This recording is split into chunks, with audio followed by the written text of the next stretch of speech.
જે સત્ય છે એ તારી પાસે અમે જાણવા આવ્યા છીએ.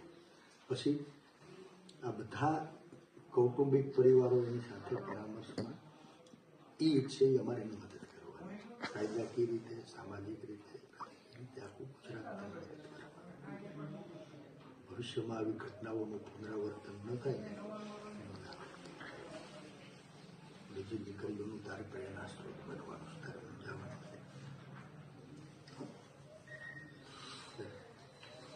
તને અહીંથી લઈ ગયા નથી બહાર આવી ત્યાં સુધી શું થયું નહીં મારે ખાલી સાચું ખાવ તારો ભાઈ બેઠો. અહીંયાથી પહેલાં અમને રાત્રે 12 વાગે લેવા આવ્યા. 3 જેન્ટ્સ પોલીસ અને 2 લેડીઝ પોલીસ હતી. જગાડીને એવું કીધું કે તમારે પોલીસ સ્ટેશન આવવાનું છે. એટલે અમને થોડીક વાર બીક લાગી કે શું હશે ને હું નહીં. તો મને એવું પૂછ્યું કે તારો મોબાઈલ ક્યાં છે. તો હું અંદરથી લઈ આવી અને મોબાઈલ આપી દીધો. પછી પપ્પા મારી જોડે જ હતા. અમને અહીંયાથી લઈ ગયા ડાયરેક્ટ પોલીસ સ્ટેશન. પછી ન્યાય એક સરે મારું નિવેદન લીધું, પપ્પાને હારે ન આવતું. પછી નિવેદન લીધા પછી એવું કીધું કે તમે અહીંયા બેસો, હજુ એક નિવેદન લેવાનું છે સવારે, પછી તમને છોડી દઈશું એમ. તો આખી રાત અમે બેઠા, પપ્પા મારી રાહે બેઠા. બીજે દિવસે 5 વાગ્યા સુધી નિવેદન લીધા, બધું લીધું. પછી 5 વાગે મેં રિક્વેસ્ટ કરી કે મને એકવાર મારા પપ્પાને વાત કરવા દો એમ. પછી હું પપ્પાને મળીને મેં એવું કીધું કે તમે ઘરે જતા રહ્યો એમ. પછી એ ઘરે આવતા રહ્યા અને મને નૈન્યા રાખી.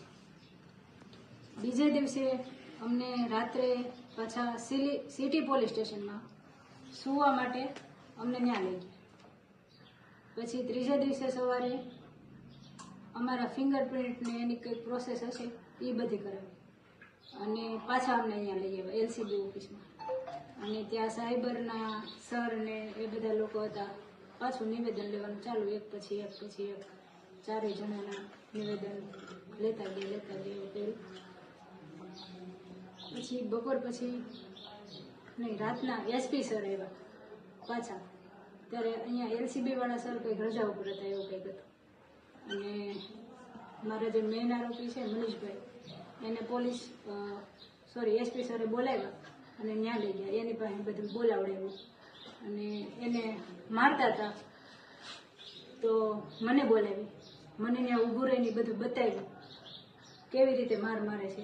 પણ તોય હું કાંઈ બોલી જ નહીં. પછી મને બેસાડી દીધી અને પછી પાછા અમને રાત્રે સિટી પોલીસ સ્ટેશનમાં સુવા માટે લઈ ગયા અને ત્રીજા દિવસે લઈ આવ્યા.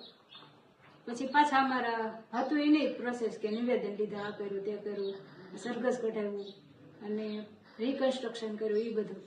પછી આવીને પાછી મને બોલાવી, મને કે હજી તું ખોટું બોલે છે કે. મેં કીધું સર મેં આટલા બધા નિવેદન આપ્યા, મારે ખોટું બોલવું હોત તો હું પહેલાં જ બોલી ગયું હોત. તો પછી મને બેહાડી નીચે અને પગ લાંબા કરાવીને પગના તળિયામાં પેલો બેલ્ટ આવે ને એનાથી પટ્ટેથી માર્યા. કોણ ત્યાં હાજર હતું? ત્યાં 2 લેડીઝ હતી. એક પરમાર કરીને છે, PS છે કે PI છે મને ખ્યાલ નથી. પછી એક સાયબરના મેઇન સર છે AM પરમાર એ હતા. એક બીજા રાઇટર છે LCB ના એ હતા અને એક સાયબરના સર જોડે એક રાઇટર હતા. એટલે આ જયારે માર્યું ત્યારે બીજો ત્રાહિક વ્યક્તિ કોઈને હાજર હતું? અન્ય વ્યક્તિઓ કોઈ? ના, બીજું કોઈ નહોતું. આ જે AM પરમાર સર છે ને એના કહેવાથી જ મને માર્યું. અને લેડીઝ પોલીસ અમારી લેડીઝ પોલીસ હતી. કેટલીક વાર કપાટ 5-6 વાર પટ્ટા માર્યા છે. પછી તોય છેક સુધી મારું નિવેદન તો એનું જ હતું. અને પછી અમને એવું કીધું કે જજ સાહેબના બંગલે લઈ ગયા અને ત્યાં કંઈક પ્રોસેસ કરવાની હતી. પછી પાછા લઈ ગયા.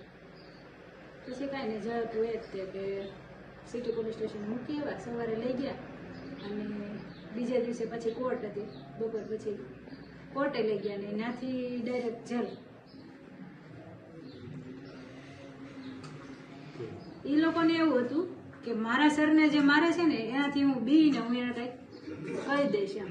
પણ એવું કંઈ થયું જ નહીં. ખોટું કર્યું જ નથી. અને લેટર તમને ઓરિજિનલ આપ્યો એવું તમારું કહેવાનું છે, હા સાઈન એ ઓરિજિનલ, હા સાહેબ એવું. અને તમે ખાલી ટાઈપ કરી હા, દીધું, તમને સીંધ્યું, તમે કરી દીધું, હા તમારું એટલું જ કહેવાનું. હા લેટર તમારા કોમ્પ્યુટરમાં નથી બન્યું, નહીં કોરેકોરો લેટર હા આવ્યો, sign original letter original letter આવ્યો. સાઈન અને સિક્કાવાનું. ઓકે. અને રિકન્સ્ટ્રક્શન 2 વાર કરાયું. હા 2 વાર. કિશોરભાઈ ઓફિસે આવતા જતા કઈ હા ઘણી વાર આવતા હોય જતા હોય ને એને કંઈક ટાઈપ કરવાનું હોય તો એ આવતા હોય. તમારી આગળ જ કરાવતા હા મારી આગળ જ. કિશોરભાઈ પોતે તમારી હા. પાસે ટાઈપ કરાવતા હા કિશોરભાઈ પોતે તમારી હા. પાસે ટાઈપ કરાવતા હા એટલે રિકન્સ્ટ્રક્શન અધૂરું કરીને પછી વળતે દી ઓફિસે લઈ ગયા ને તમે. હા પહેલા દિવસે રોડ ઉપર અકાયા હા અને બીજા દિવસે બીજા દિવસે પાછું રિકન્સ્ટ્રક્શન કરાવ્યું ઓફિસનું. ઓફિસ. તે દિવસ ખાલી વરઘોડો જ કાઢ્યો હા. પહેલે દિવસે હા. આબરૂ જ લીધી આપણી હા જાતમાં. પછી બીજે દિવસે રિકન્સ્ટ્રક્શન કરાવ્યું ઓફિસનું. નહીં મોઢે બંધાયું નતું કાંઈ નતું એમને જ હતું. ખુલ્લે ખુલ્લે હા ખુલ્લે ખુલ્લે જ હતું. એસપી ઓફિસમાં જ્યારે મીડિયાનું શૂટિંગ હતું ત્યારે એમને જ હતું. પોલીસની કાર્યવાહી બેટા તમને વ્યાજબી લાગી નહીં તો આપણે આની ઉપર કઈ કાર્યવાહી કરો એવો તમે ઈચ્છો છો? શું કરવું છે આપણે?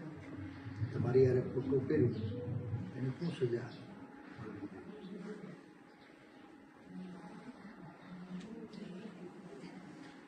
જેમની ઈચ્છા હોય ગણતી તો કાંઈ વાંધો હા, નહીં. અમે સહી જીવી.